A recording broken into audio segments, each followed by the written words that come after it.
Welcome to A Shot of Ag. I'm your host, Rob Sharkey. Fruit of the vine, wine. It's one of the things that makes America great, I guess. Anyway, today's guest knows all about it. Lisa Berry from Washington, Illinois. How you doing, Lisa? I'm doing great. Thanks for having me. You're the owner of Tres Rojas Winery. Yes, my husband and I own the winery, and we're sitting on 51 acres here in Washington. Okay. Tres is 3. Rojas is... Red. What? Red. Oh, it's red. Red. Three Red Reds. Winery. Three Reds Winery. Yeah. Okay. Are you not a fan of the white wines? Actually, I love white wines. Yeah. But we started out making Three Reds. It's a love story. I would have to fill you in from the beginning. Oh, we'll get there. Okay. Yeah. I always drank wine. I didn't like reds. Okay. Until we had a friend. Her husband worked for a winery down by St. Louis, and they came up, and he's like, you know what? Let me get you the right red, and let me show you how to drink it. And I'm like, dude, I know. Believe me, Boone's Farm, I can drink. Yeah. Right. Well, it is. I mean, the whole sniffing and everything like that. It's amazing how much of a difference that makes. Yeah. Yeah. All right, let's start with you. You live in Washington? We live in Washington now. Yes. Where are you from? Originally, I'm from the suburbs of Chicago, and my husband's from Southern California. Okay. Yeah. How'd you meet? We actually met online in 2013. Really? So, I had moved down here because my ex-husband took a job with Caterpillar, so that landed us in Morton. And Bob is a retired federal biologist. He worked for the U.S. Fish and Wildlife Service. Okay. And retired after 31 years. But he was working at the Chautauqua Refuge when we met. I don't know where that's at. Lewiston. Okay. Yep. So you saw a wildlife biologist, and you're like, Oh yeah, that's the man for me. So you met online, which is, I mean, more and more these days. That's how love starts. Yeah. So where was the first date? It was actually at a coffee shop in Morton. We sat in front of Eli's, and Yeah. right as the Pumpkin Fest got started. Yeah. There's nothing more romantic than the Pumpkin Fest. I know. The Yeah. pumpkin chunking. I mean, that's. Yeah. Whew. Yeah. All things orange. So you guys met, you fell in love. Now, when did the idea of a vineyard winery? We met over a cup of coffee, but we quickly found out we both really enjoyed wine when we were out to dinner, or since he would go back and visit family in California, he would join a couple of wine clubs out that way. And when we would travel, we would stop at a winery, and then we would travel specifically to see wineries. So, that's how we ended up. Honestly, it's a lot of fun. It's romantic because in general, wineries are kind of in a nice setting. That's Yep. why they're there. Yep. And you get to sit there with your loved one and, sip on a glass of wine and tell her how beautiful she is and all this stuff. Yeah. That's what Bob was doing. Connect, yeah, very much so. He was laying it down, huh? Yeah. Well, little did he know that I would actually become his muse, and he actually felt compelled to go on this adventure with me. But we were sitting up in Galena at a winery. It was 2015, and I said, we really ought to think about this as a second career, because we really enjoyed meeting the owners and the winemakers and touring the facilities and seeing the whole process from the vineyard, to what gets poured into your glass. And he said to me, well, let me make sure that I can make wine first, and then we'll talk about it. That's a fair point. Yes. Yeah. Get the hard stuff out of the way. We thought making the wine would be the hard part. But he started with 3 reds. We enjoyed Malbec, Sangiovese, and Pinot Noir. And so those were the 3 wine kits that he started with. He threw away the instructions, because that's a man for you. I don't understand what your problem is. And he researched the yeast strains that he wanted to use, and actually he made 3 really great tasting wines. Wait a minute. Hold on. Did he buy the kits for off eBay? From Friar Tuck, actually. Okay. So you guys were literally just starting from. Yeah. You had no idea how to make wine. Starting in the office. Some big glass carboys, 5 gallons each. Did you get some Welch's juice? We did make a wine with Welch's Concord juice, and it took a silver medal at the competition. Yeah. Good. I'll stop joking, I guess. So he gets these kits, and was that okay? Yeah, they were really good. And he made a few more other types of wine. He made a Chardonnay and a Pinot Grigio. I made a rhubarb strawberry cobbler for dessert once, and he said, this would make a really great wine. So we made a strawberry rhubarb wine that we still make today. And he, we knew our friends liked what we were making, but we weren't sure if they just liked it because they were our friends or if it was really good. That's what I would wonder. I mean, do they really like it? Well, we sent them to a couple of amateur competitions just to get some professional perspective on it. First competition, we sent 9 wines in and 8 medaled, 2 gold and 6 silver. Oh, wow. So that was encouraging. It must not suck. It wasn't that nasty. Yeah, it wasn't that nasty. And then we sent another dozen to a national competition, and same results. 11 of the wines medaled. We even got a double gold. So we felt pretty confident, saying, "Yeah, let's move ahead with this." So we put in all of our paperwork, and Whoa. So it was your husband, Bob. Is he that mindset? Okay, how do I say this without being mean? Is he kind of? Would he be a wine nerd? he's definitely a science nerd. Okay. Yeah. All right. Yeah, he's because a you would have to be. I mean, to start out that good, you're dealing with science, not art. To start out that good. Yes.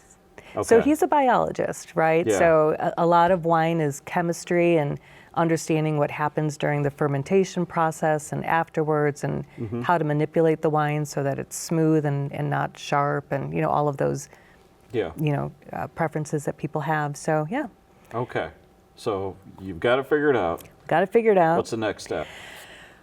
Next step then is we got our paperwork and we started to put wine in the tank for production. And at this point, we didn't have any vineyard, any tasting room, any production space. We did buy 400 pounds of strawberries from Roth Farms in Morton. Oh. And Russ Roth, the owner, said, "What are you doing with 400 pounds of strawberry?" And we said, we're making wine. And he's like, "Oh." So he's got a tree farm. And on the tree farm, he had a little over an acre planted, because back in the day, he was supporting Mackinac Vineyard. A vineyard. Oh, okay. A vineyard. They were supporting Mackinac Valley Vineyard back in the day with grapes. But they hadn't used the vineyard for several years. And he said, "You guys can have at it if you want to." So a vineyard fell into our laps. It was pretty beautiful. So he took us to see it. It was really overgrown. We went in and cut everything out and transformed the 2 varieties into 5. And we called it our practice vineyard for about 5 years. Made some great wine off of that vineyard. At the same time, we found a production space in Morton. Okay. So we were in what used to be, I think, Roki's meat packing plant. And it was a perfect spot for all the water that's needed to clean tanks and work with wine processing. So we had our production and our inventory stored there. Okay. So these wines you're making, are they all from Illinois grapes? We did get California juice shipped in, so we did start with California grapes. Yeah. And then we did some Illinois fruits initially to get going. Are Illinois grapes, they're a little not as sweet as a wine should be? They're as sweet, but what grows in the Midwest are hybrid grape vines. So they're French-American hybrid, different than the vinifera's that grow in California or in Virginia or in the Finger Lakes. Did you ever think you'd know this much about wine? I didn't. Okay, so you got a place. You've got this vineyard that fell into your lap. Now what are we doing? So now we're looking for where can we open up a tasting room, because we were producing wine and selling it wholesale to retail liquor stores or restaurants that would do wine pairing dinners to feature us as a local crafter. Was it hard to get into the stores? Yeah. Did you have to bribe people? A little bit. Yeah. It still is hard. It still is hard. But that's another story. You don't have enough time for that. And so we started looking at properties. We probably looked at over 30 different options, how we can shoe ourselves into an existing space. We looked at purchasing land and had a building layout so we can have production and a tasting room and plant a vineyard. And we just couldn't get through zoning. We first ran into a spot in East Peoria, it was a little too surrounded by residential neighbors for them to feel comfortable, and they Well, you protested. feel comfortable They weren't sure what to expect, I think, with a winery. for a winery? They kind of thought we were going to be a biker bar, and they didn't want loud music and traffic. I'm Yeah. not an expert on biker bars, but I don't think they specialize in wine. They don't. But it was a real issue for people, not wanting the traffic in their neighborhood, not knowing what kind of noise was going to be there, and they Do you weren't know, sure. I would love to have a winery like next door. That would just, I mean, just walk over there, have, you know, Yeah. just have a drink and a discussion and go home. This property would have had such potential. There was a bike path that crossed the driveway, so it would have been very recreational. It had a ravine, which we wanted to turn into a nature walk off of the bike path, and it would have been super low key, but just didn't come together. That piss you off? We cried a little bit. Yeah. It would infuriate me because why? I think that people just didn't understand. For us, then, we tried again in the Mackinac area, and we tried again in Peoria, got to the zoning meetings, and at this point, you know, we learned a little bit what to expect and how to prepare and how to present. We just couldn't get through some of the infrastructure stuff with the Peoria property. And after that third really big failure that the Peoria Journal-Star reported on, the city of Washington called us the next day and said, you know, we would love to have a winery in our community, and we've got a couple of parcels that the city owns that aren't being used for their intended purpose. If they work for you, we'd like to work with you. You're kidding me. Yeah. City government with some common sense. My husband almost Good didn't for take the you, call. Washington. Yeah. Ding, ding, ding. Good for you. Did you ever feel like you wanted to go and burn down people's houses with them inside? We're being recorded, right? Why are you winking at me? Oh, it was frustrating. Absolutely, Oh, it I was frustrating. couldn't imagine. I would be so upset. Oh, okay. Anyway, so Washington, they come through. Did you like the place? There were two properties, and on the USDA soils map, you can look at what its ability for growing grapes is. Yeah, the soil types. And that, The soil yeah. types, and the one property was red. It was like a no-go. It was flat. There was no opportunity there. The second one where we landed was like green. It was like ready for Nice. screaming for grapes. So we're on a bit of a hilltop. We're on the actual glacial moraine, and so part of the Bloomington moraine. And so we've got some nice rolling hills, and that's excellent for airflow for the grapes so that they don't get trapped in moisture and things like that. Gotcha. Okay. Yeah. So that's We're there now. Yes. We're there now, and we purchased the property in June of 2019, and then my husband retired from the Fish and Wildlife Service, and then we got the building situated, got the concrete footings poured, and then it snowed on Halloween that year, and so the concrete guys were like, not so sure they wanted to pour the rest of the foundation through the winter. And with the road restriction, we couldn't actually start building until mid-April. yeah. And then COVID hit. Oh, fantastic. Yeah. So we were there, but we poured the concrete, so we were going Now, ahead was with it. this your full-time gig at the time? No, I was working with a software tech company for higher ed. My background's in university administration. Okay. Now, so you eventually got it built. You're using it. Tell me about this harvester. Sounds like that was that was fun. Yeah, so we planted 7.5 acres of grapes. There are 11 Which is- varieties. For something that's specially harvested, that's a lot. It's a lot of manpower Yeah. and a lot of coordinating 30-some people to spend a morning, early afternoon, picking an acre of grapes. And I didn't think we were up for it. And we looked at harvesters.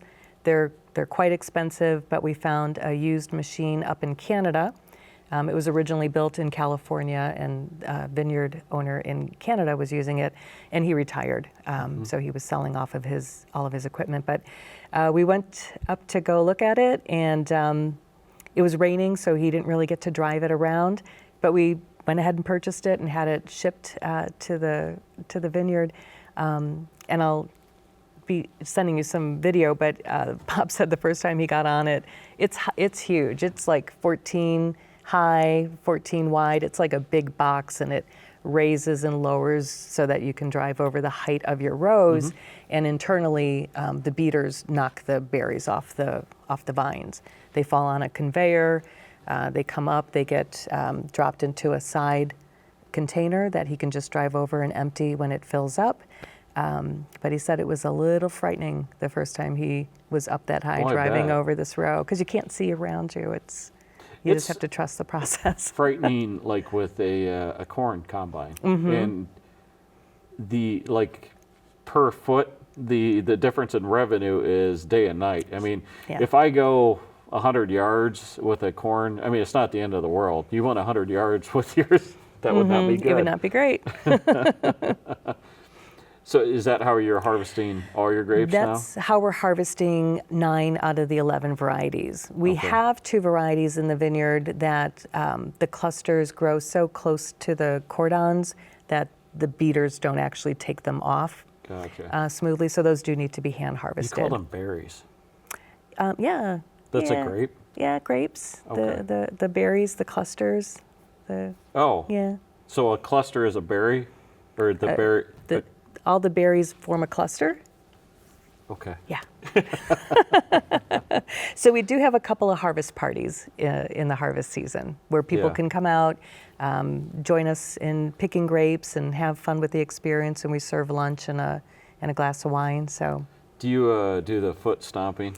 We haven't yet, but I have ideas for that. So the vineyard itself is only, we planted in May of 20. So it's in their 6th year, because we got 1-year-old vines when we planted. So we're still in the process of getting full harvests. So last year was a little disastrous for farming, at least grapes. We had 70-degree weather in February last year, which sounds great on paper, but the vines said, whew, it's time to get up. Party time. Yeah, and so when we got a frost in April, which wasn't terribly late, the vines had woken up, and the frost really just, in some cases, everything froze from trunk to cordon, and we lost a lot of primary buds, and it was not fun. So who's coming to your place? Like the average, or do you have a bread and butter average customer? We see people of all ages from bikers? everywhere. No bike.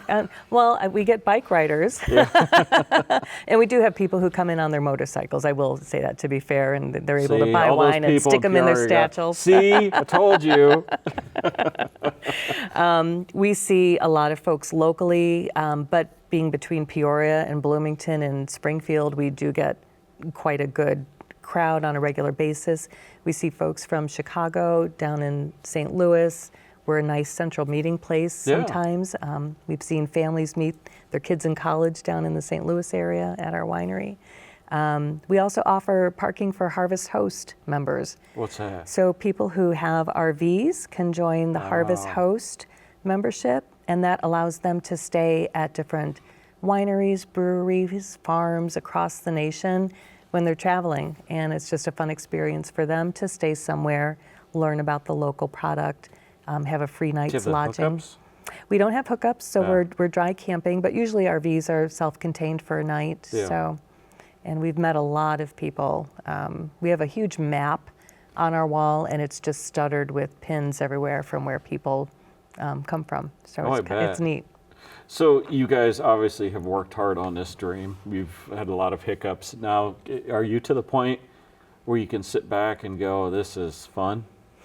Oh, absolutely. Yeah. The first year, it's a learning curve, right? Learn as you go. We were coming out of COVID, which changed everything that we believed about serving wine, pouring wine in a tasting room, because people couldn't sit inside for the first few months until maybe Valentine's Day. We're having fun. I'm having fun with the people. Are you? Yeah. Are you a good host? I think so. I hope so. It's just, I love people watching, and I love meeting where people are coming from and finding out what they like and what they don't like and helping them Well, enjoy. people probably don't get too hammered at a wine place, do they? Generally not. Just a little Yeah. loud. You could tell when the volume rises that the house is full. We don't really do a whole lot of weddings because I think that we deal a lot more with people overindulging in that Yeah. kind of When celebration. they're not paying per glass. It depends, yeah, Yeah. on the bride and groom and what they decide. But we see a lot of bridal parties and other kinds of celebrations that rent out our space. Okay. Well, what do you want people to know? Because everybody looks at what you do and they're like, man, that's the dream. Mm-hmm. Yeah. What do you want people to know about, like, what's tough behind the scenes? There's a lot of moving parts to owning your own business. We knew that going in, but to live it, we're constantly solving problems. And I feel like we've gotten good at, well, what's the easiest, what's the most logical way to fix this or make it better? We have a great staff that works with us. The folks that work with us in the tasting room, out in the vineyard, and in the production space feel like family. So it's great to have people to bounce ideas off of and make things work. Otherwise, I would just want people to know that our wine is really drinkable. It's great. It's award-winning. Dry wine, sweet wine, fruit wine. Yeah, we'll be the judge of that. Okay. I once interviewed a guy that had a vineyard down in Texas, like in a desert. I mean, nothing. And then he had this beautiful vineyard. And I asked him the same question. I was like, what don't people know? He's like, you'll see when we get out there. I'm like, okay.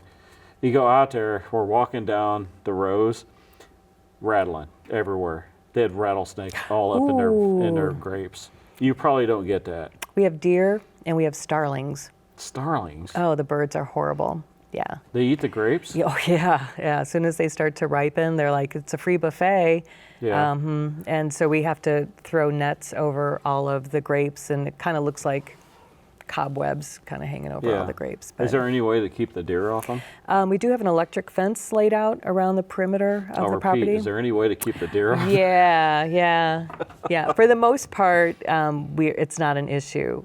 They do cross by the creek where the RVs park, and so we love to have harvest hosts to deter the deer from coming through. Yeah. So. Okay, where can people find you? Website, social media? Yep, all that website, TresRojasWinery.com. We're on Facebook and Instagram. Stop into the winery, and our hours are posted on Google. So we do have summer hours, and then we have off-season hours. I don't care. Okay. Are they right? Yes, I manage Tell you it. what, I manage it. I never go by hours on Google because So I should stop working on that. well, just keep them up to date. I do. Yes. I do. Yeah. You're running the social media. I'm running the marketing. I'm running the tasting room, the coordinating of events, and. Is it just you and Bob? Mm-hmm. Okay. Yep. Do you like working with your husband? He has a very different mindset than I do, but it comes together so well. We have opposite strengths. I have only known you for the past whatever. If I could make an assumption, it seems like Bob is the science and the formula, and you are the hosting side. Mm-hmm. Absolutely. And very true. I got a feeling that both of you are comfortable with that. Yes, very much so. But you'll see Bob in the tasting room, and if you do, it's likely that he brought back samples from the production space out front to give people a little taste of what he's working on. Well, I don't even care if he doesn't like hosting like you did. If you get people talking about his wine, I bet you can't shut him up. I'm sure some of our customers would say that they've gotten cornered by Bob. Well, you got to be proud of what you build. Yeah. Because literally not everybody can do that. Yeah. You might live next door to an insurance agent or another professional, but it's probably rare that you live next door to a winemaker. Yeah. Yeah. Again, I would like to. True. It's too bad you didn't. Yeah. I just don't like people around me. But I would, if you could come in for a couple hours in the afternoon, open your winery, and then leave, I'd be That'd okay great. with that. All right. Well, it was really cool getting to know you, Lisa. I love stories of people that just don't stop, because I imagine after the first time you were rejected, it would have been easy to just go, you know what, forget this, we're just going to move on. Yeah. You guys kept going, Yeah. and now it seems like you're extremely happy in what Yeah. you're doing. Yeah. It was pretty organic the way it grew. There you go. It's, Yeah, you can literally. sell it that way. Right. Lisa Berry from Washington, Illinois. Tres Rojas Winery. Yeah, I cannot say any, Mexican names, but Tres Rojas, I can say that. Mm-hmm. Okay. Tres Rojas. I'm going to stop by. Okay. Yeah, and you're going to show me how to drink. Yep. You Correct. guys let me know when you're coming, and you'll get VIP treatment, I promise. Really? Yep. What are you doing this afternoon? Right? The winery's open. We can give you a tour. Of course, he might hand you some pruners. I'll check the Google hours. Right. Lisa Berry, thank you very much. Everybody Thank else, you. we'll catch you next time.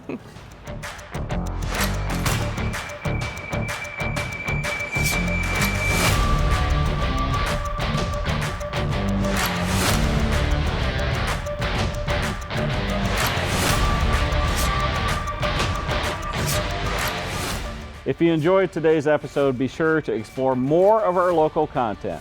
You can connect with us on our social media platforms, visit our website, or download and watch the free PBS app.